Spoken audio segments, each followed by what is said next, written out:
Update naman tayo sa lagay ng panahon sa iba pang panig ng Visayas. Mula sa Bacolod City, may ulat on the spot si Adrian Prietos ng GMA Regional TV. Adrian?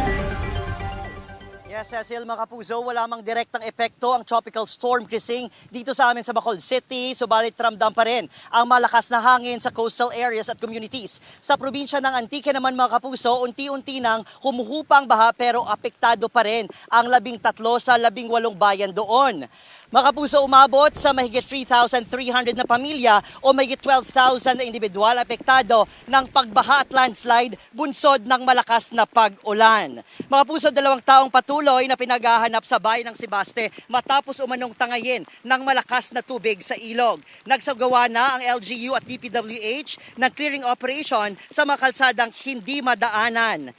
May mga food packs na rin ipinadala ang DSWD sa mga apektadong pamilya doon. Mga kapuso, sa Iloilo City makitang malakas ang hangin sa shoreline kaya naghahanda rin ang kanilang LGU doon. Kagaya sa Iloilo, mga kapuso, dito rin sa Bacolod City ay patuloy pa rin ang pag-ulan at malakas na hangin. Subalit, hindi nagpapigil ang mga kapuso nating mangingisda na magpalaot upang may makuhang pagkain mula sa dagat at hindi maapektuhan ang kanilang pangkabuhayan. Cecil, mga puso, ayon sa Pag-asa, posibleng maranasan ang malakas na ulan at hangin sa ilang bahagi ng Aklan at maging sa Capiz. Kaya paalala ng Pag-asa, mga kapuso, maging alerto sa posibleng pagbaha o landslide. Cecil, yan munang latest mula rito sa Bacolod City at Negros Occidental.